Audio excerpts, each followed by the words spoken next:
อาบน้ำแล้วเนาะสิออกไปหาแนวกินก็สิหาแนวกินไกลๆผมก็ยังบ่แห้งปานใดเนาะแต่ว่าหิวแห้งออกไปก่อนคือมืดแล้ว Hey Siri turn on studio lights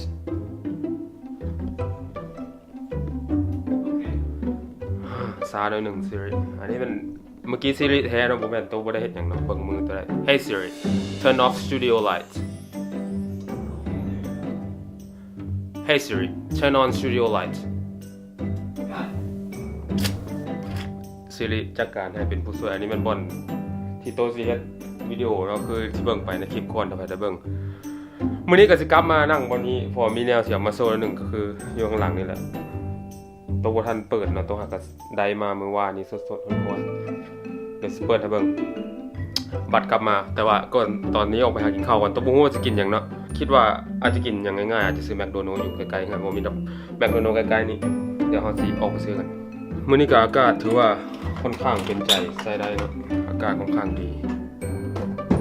โอ้ต่ำสเก็ตโอ้ลืมปิดไฟ Hey Siri turn off studio lights อย่าลืมเนาะก่อนออกจากบ้านต้องปิดไฟแล้วล็อกประตูห้องไปขึ้นรถเนาะป้าพอแต่เข้ามากล้องเป็นหมอกเป็นอายขึ้นเลยเสร็จก่อนโอเคดีขึ้นแต่โอเคป้าร้อนแห้งเลยมื้อนี้อุณหภูมิเท่าไหร่วะมันเดี๋ยว iPad ที่อยู่ในรถตัวยันใส่บ่ได้มันบอกเลยว่าร้อนบ่ได้อันตรายเลยสินะโอเคบอนตั้งกล้องก่อนแล้วก็มีแต่โซไปซื้อของกินเนี่ยน่าจะแมคโดนัลด์ไกลๆประมาณ5นาทีก็กลับมาตั้งอยู่นี่บ่ล้มติมันเนาะครับไป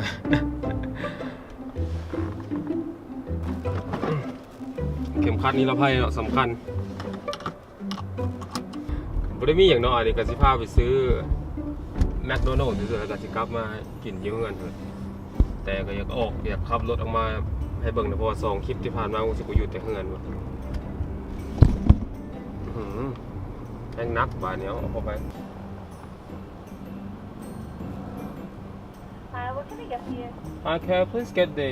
mac chicken meal? What size? Large. Okay, sweet drink. Fanta maybe? Yeah. That's it. That's it, please. Thank you.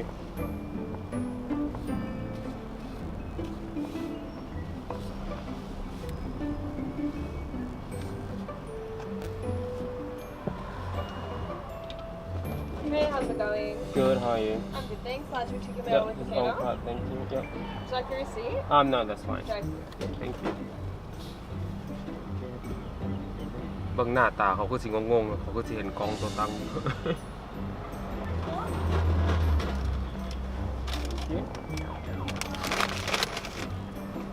Thank you. Have a good day. You too. เราก็ได้ของกินเนาะมาครบเรียบร้อยกลับบ้านเมื่อนอนเฮ้ยโมเมนต์เมื่อเปิดสิ่งที่โตสั่งมาเนาะสั่งมาประมาณอาทิตย์ก่อนเนาะที่จริงโตควรจะสั่งแต่โดนแล้วล่ะแต่ว่าโมโหเฮ็ดดีลาอย่างอยู่สิบกว่าวันเฮือนเนาะอันแมคโดนัลด์คือสิมัดก่อนสิวันเฮือนตอนนี้เขากลับมาฮอตบาร์แล้วกล้องกระตุกกระทึกหนึ่งตรงเขาได้แมคโดนัลด์มาแล้วเนาะราคานี่ประมาณ$10เดี๋ยวตัว15เบิ่งว่า$10มันมีอย่างไรข้างในไป$10ก็ถ้าแปลเป็นเงินเราก็ประมาณเท่าไหร่วะเอามืดแทบแบบนี้ Hey Siri turn studio lights on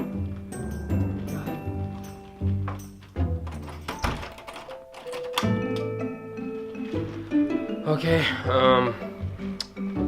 ยังบอกแล้วนะเมื่อกี้ว่าประมาณ$10กับประมาณเท่าไหร่60ที่บอก60นี่แหละเดี๋ยวสิพาไปเปิดกล่องมาจนวันนี้สิเปิด2กล่องเนาะคือถกแมคโดนัลด์แล้วก็เครื่องที่ตัวสั่งมา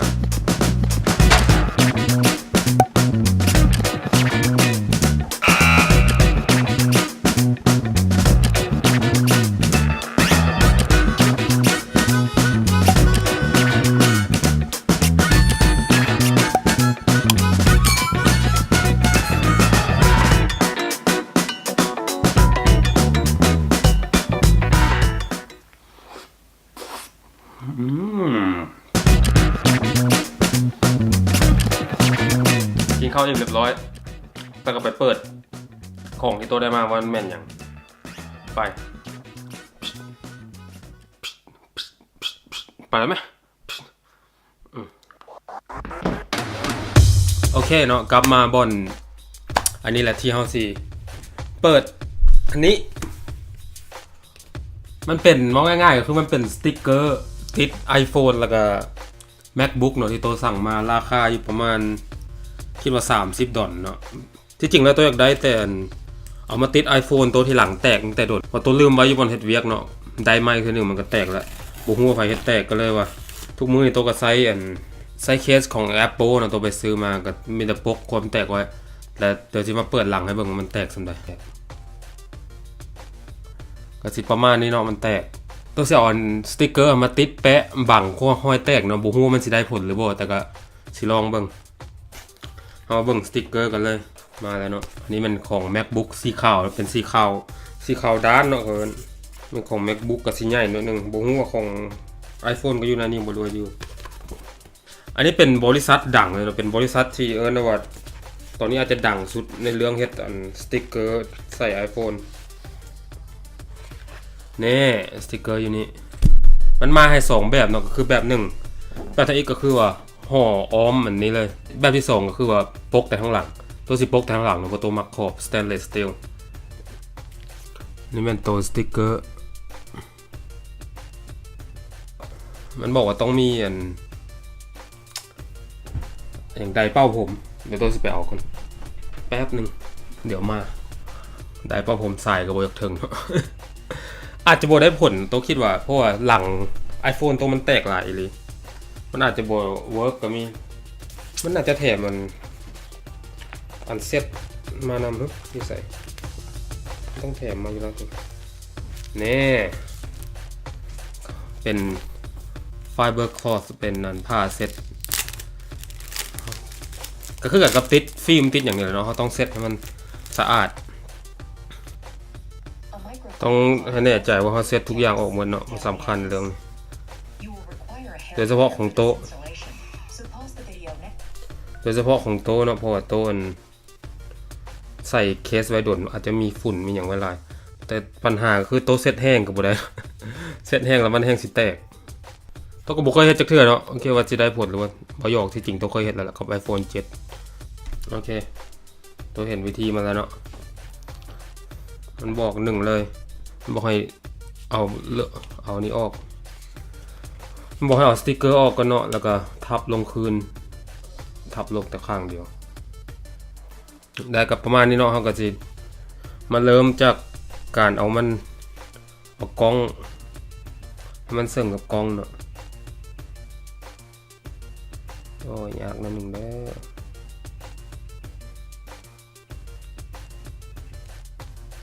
โอเคจากนั้นก็ลูบให้มันเรียบเนาะของโต๊ะคือสิบ่เรียบปานใดหรอกต้องใช้2มือเนาะให้เอาอันนี้ออกแล้วก็วางลงเลยเสื่องบนแอปเปิลโอ้เสื่องเป๊ะเลยเอามือลูบให้มันทั่วตอนนี้ก็เริ่มถือว่าไข้ขึ้นเลยเนาะจากที่เบิ่งยังบ่ทันได้ใส่ถึงขั้นใส่ได้เป้าผมมาบ่ฮอดฉะนั้นเราต้อง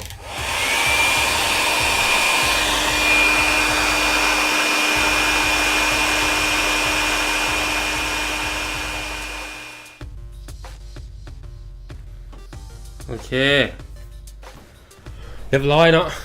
โอ้ตาย iPhone ฮ้อนเลยเนาะอาจจะบ่เพอร์เฟกต์ 100% แต่ก็ผลลัพธ์ที่ออกมาถือว่าเป็นที่น่าพอใจอยู่เนาะสำหรับโตรู้สึกว่ามันก็โอเคพอตัวบ่อยากใส่เคสแล้วรำคาญโอเคสำหรับวิดีโอมื้อนี้กับเมิดเท่านี้แหละอีกอย่างตอนนี้ตัวก็ฟ้าไปเวียกแล้วถ่ายมา20 ปลายนาทีแล้วขอบใจที่เบิ่งขอไปลีละบานนี่โอเค bye hey Siri turn off studio lights bye